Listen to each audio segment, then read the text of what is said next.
Assalamualaikum warahmatullahi wabarakatuh. Apa kabarnya anak-anak hari ini? Hari ini kita akan membahas materi tema 3, subtema 2, pembelajaran 1. Dalam pembelajaran 1 kali ini kita akan membahas materi bahasa Indonesia tentang narasumber dalam wawancara. Apa itu narasumber?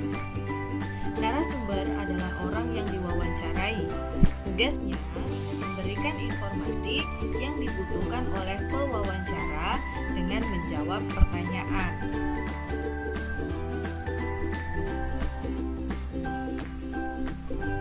Syarat menjadi narasumber yaitu 1.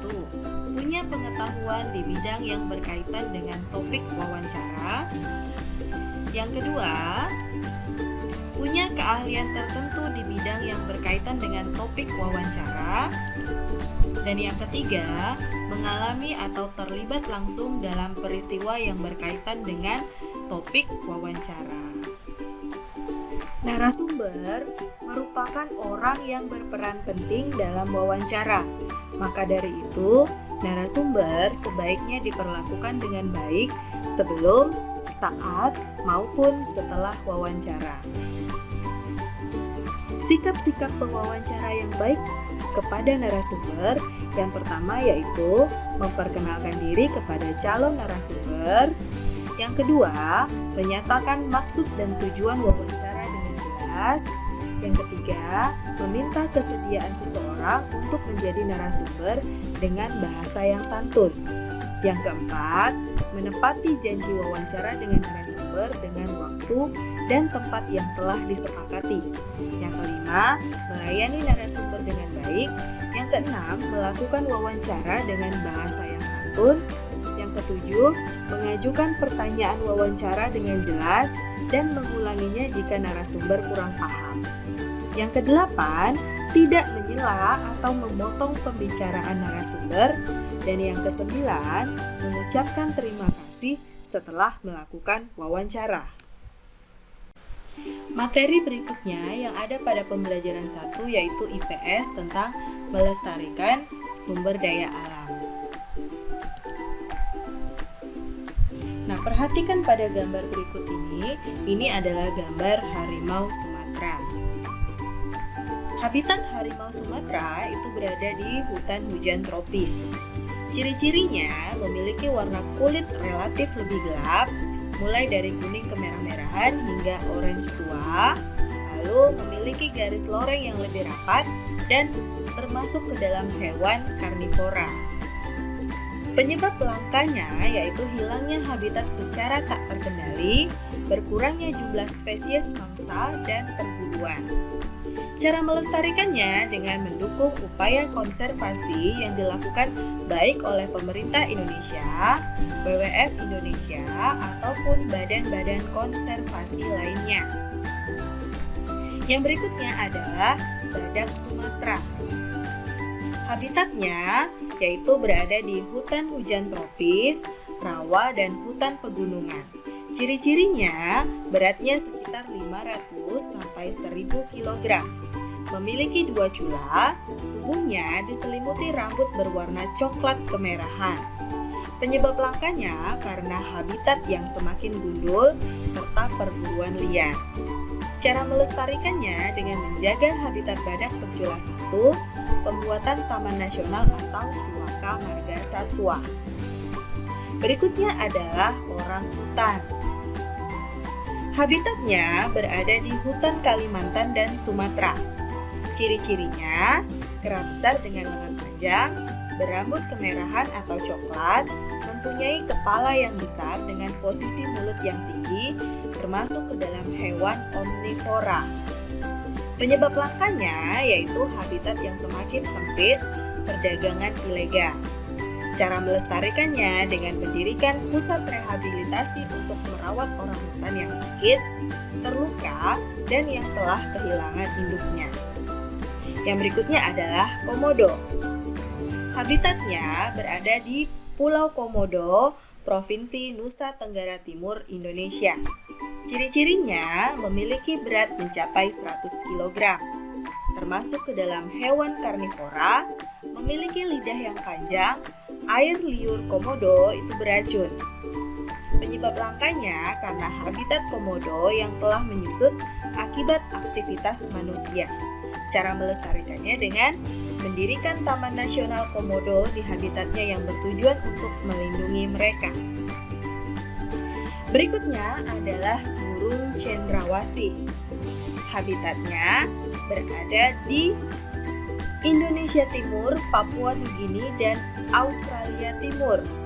Ciri-cirinya memiliki bulu yang indah berwarna hitam, biru, kuning, kemerahan, coklat, putih, ungu, dan hijau.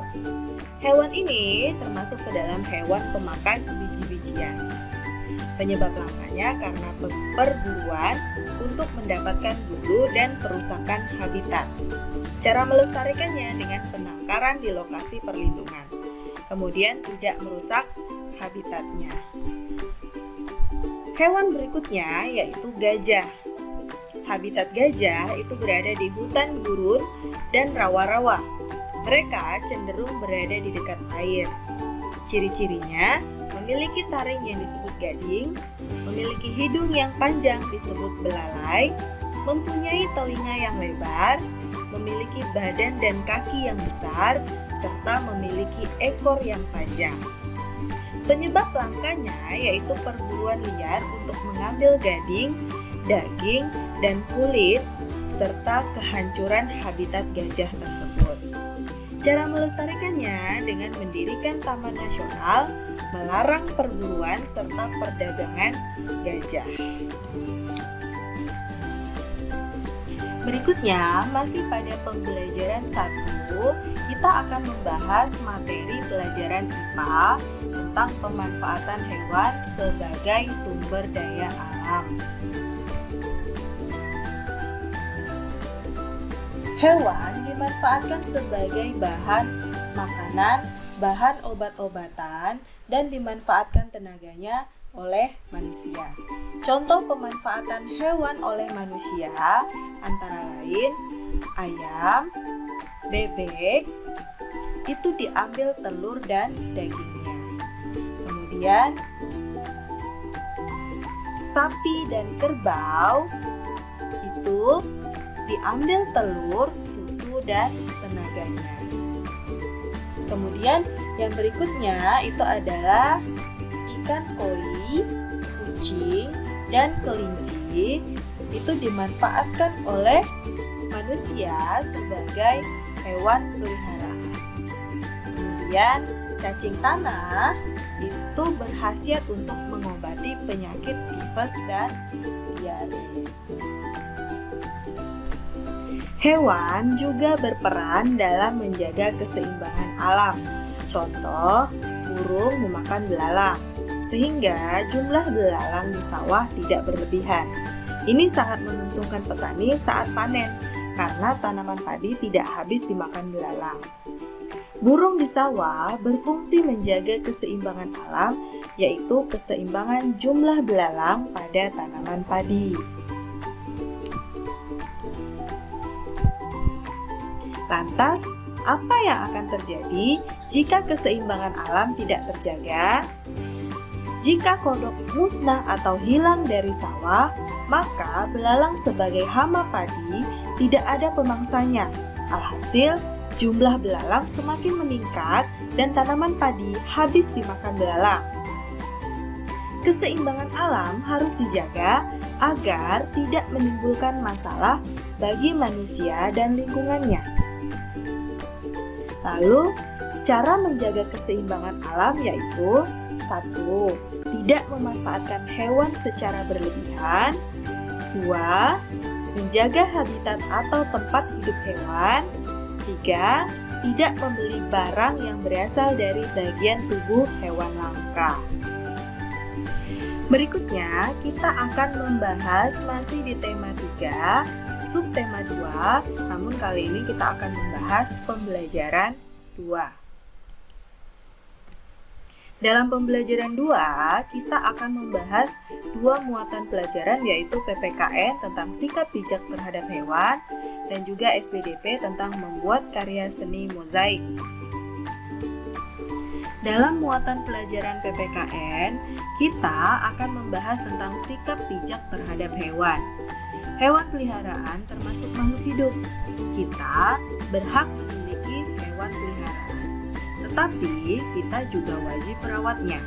Ketika kita merawatnya dengan baik, akan membuat hewan peliharaan kita sehat, dan jika kita tidak merawatnya, hewan peliharaan menjadi kotor dan bau.